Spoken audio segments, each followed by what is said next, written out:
Friends, Navratri का season चल रहा है। तो इस सीज़न में तो माता रानी के लिए तो कुछ होना चाहिए ना। तो आज मैं बनाऊंगी माता रानी, वो भी कार्डबोर्ड पे। तो देखिए कैसे मैं बना रही हूँ।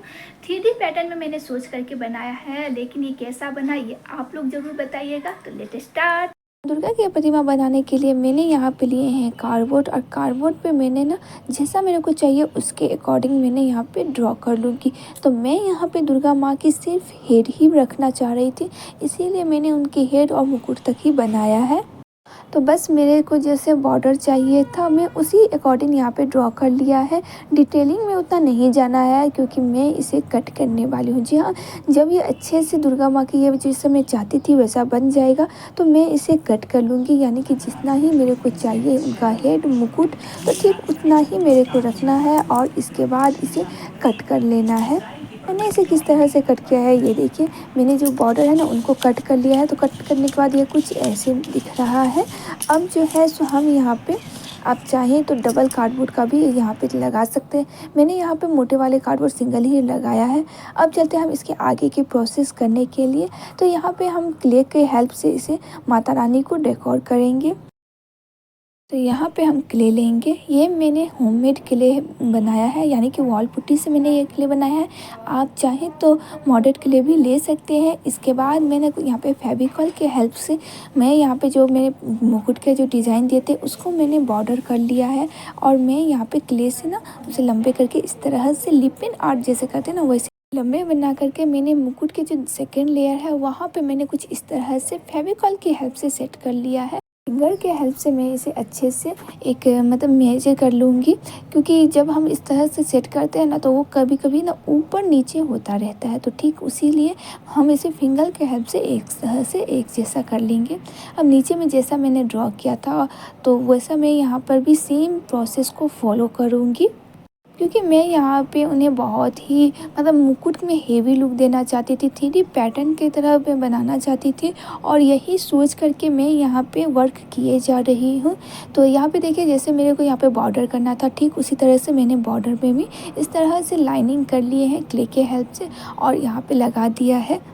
जब भी आप क्ले के हेल्प से कुछ बना रहे हैं तो ये जो है जल्दीबाजी मत कीजिएगा, क्योंकि अक्सर ऐसा होता है मेरे साथ कि जब मैं जल्दीबाजी करती हूँ ना तो मेरा ख़राब हो जाता है। तो इसे पहले ड्राई होने दीजिए, उसके बाद इसमें ना वर्क कीजिए।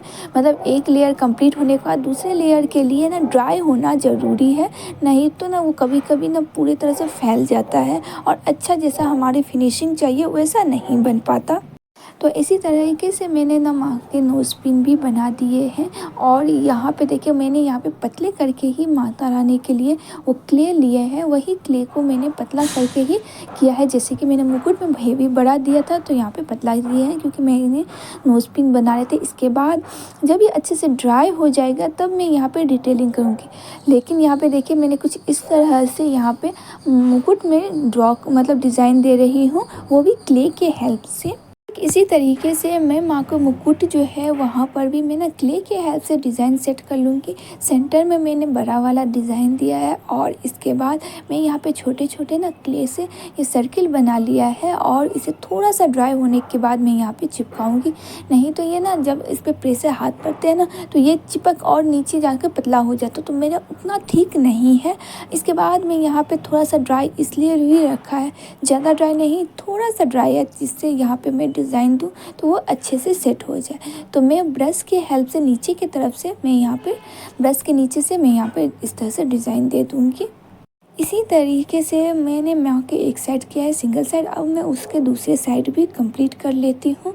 लेकिन ये मैं इसलिए कर रही हूँ कि थोड़ा सा ड्राई है और अगर मैंने इसे टाइम दिया मतलब दूसरी तरफ करने के बाद ये बहुत जल्दी ही ड्राई हो जाता है।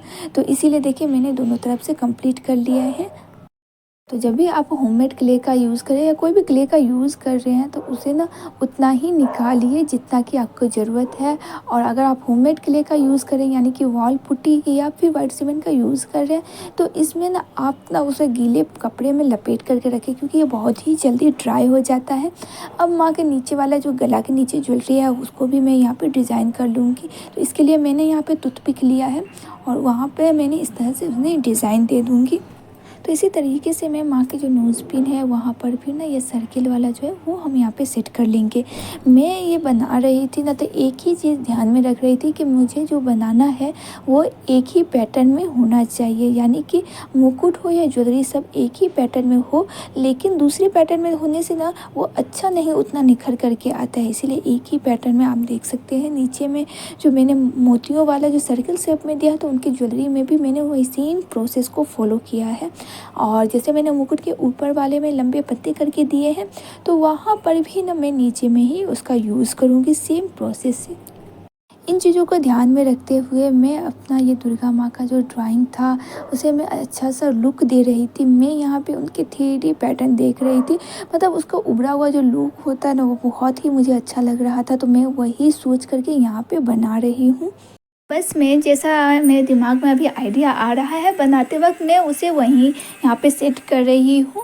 और क्योंकि मेरे पास एक ही सोच करके मैं करती जा रही हूँ, जो मेरे को एक ही पैटर्न का यहाँ पे यूज़ करना है, दूसरे पैटर्न नहीं मैं यूज़ करूँगी।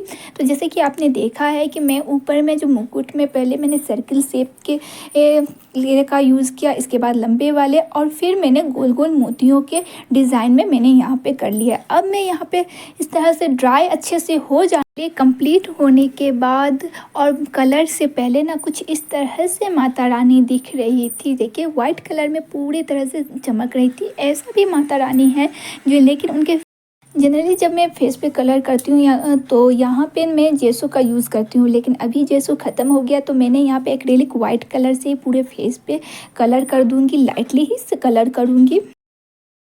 फेस पे कलर करने से पहले ना मैंने वहाँ पे जेसो नहीं था मेरे पास, तो मैंने यहाँ पे वाइट एक्रिलिक कलर का यूज़ किया, और जब वो अच्छे से ड्राई हो गए हैं तब मैं यहाँ पे उनके फेस कलर करने वाली हूँ। तो फेस कलर में मैंने थोड़ा सा ब्राउन कलर ऐड करके, और ये नया जो कलर बना है दोनों के कॉम्बिनेशन में, वो कलर से मैं माता रानी को बनाने वाली हूँ। तो सबसे पहले मैंने ना लाइट कलर से ही, जो मुझे जहाँ तक करना था वहाँ तक मैं लाइट कलर ही यहाँ पे यूज़ करूँगी, और इसके बाद सेकेंड टाइम्स में यहाँ पे ये डार्क कलर का यूज़ करूँगी। तो फर्स्ट लाइट कलर को अच्छे से ड्राई होने के बाद ही मैं डार्क कलर जहाँ जहाँ मुझे चाहिए वहाँ मैं करने वाली हूँ।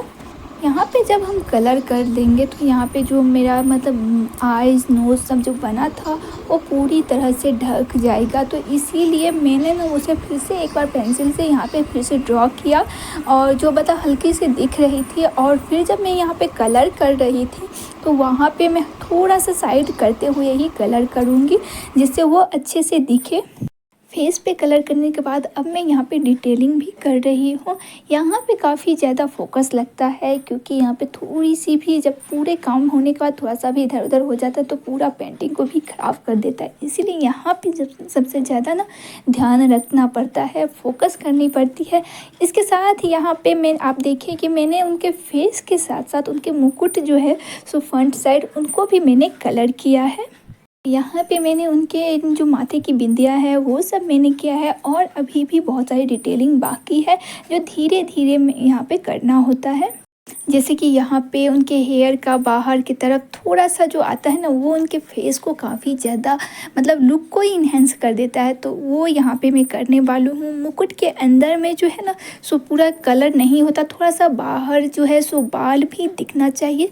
जो हाँ बालों के ऊपर जब मुकुट पहनते हैं उस तरह से बनाना मतलब दिखना चाहिए, इस तरह से मैं यहाँ पे बना रही हूँ। अब जो है सो मुकुट की भी डिटेलिंग कर लूँगी। यहाँ पे देखें तो फेस में मैंने अभी अभी कलर किया है कुछ कुछ जगहों पे, तो इसलिए वो उसको ड्राई होने से पहले मैं यहाँ पे मुकुट में भी थोड़ी सी कलर का यहाँ टेक्सचर दूँगी। वैसे तो मैंने यहाँ पे पूरे मुकुट में ही एक ही कलर का यूज़ किया है, बाहर वाले मुकुट का नहीं, बस एक में जब हम जहाँ से हम लाइनिंग दिए ना वहाँ तक मैंने एक ही कलर का यूज़ किया, तो वहाँ पर थोड़ा सा मैं चेंज करने वाली हूँ। तो यहाँ पर मैंने पहले रेड कलर से जो पहले स्टार्टिंग में मैंने जो बिंदी दिए थे ना क्ले से, उनको मैं रेड कलर कर लूँगी, और इसके बाद ब्लू कलर के कॉम्बिनेशन यहाँ पे देने वाली हूँ। तो यहाँ पे कह सकते हैं कि मुकुट का जो है सो बॉर्डर है वो रेड और ब्लू कलर के कॉम्बिनेशन में। अब जो है यहाँ पे थोड़ा सा मैं बाल को भी डिटेलिंग करने वाली हूँ। देखिए पूरा बालों भी आपको दिख रहे हैं। जैसे मुकुट के बाद ना पहले बाल आते हैं फिर मुकुट आते हैं। जब पूरे कलर को करने के बाद ड्राई हो जाएगा तब मैं यहाँ पे वार्निश का अप्लाई करूँगी, जिससे ये वार्निश से ना जल्दी ख़राब नहीं होती, लॉन्ग लास्टिंग होता है। इसके बाद डस्टिंग भी हो तो आप इसे पूछ सकते हैं। तो ये देखिए माता रानी का फाइनल लुक। तो अब माता रानी का फाइनल लुक कुछ इस तरह से है। तो आपको ये कैसे लगे ज़रूर हमें बताइएगा। फिर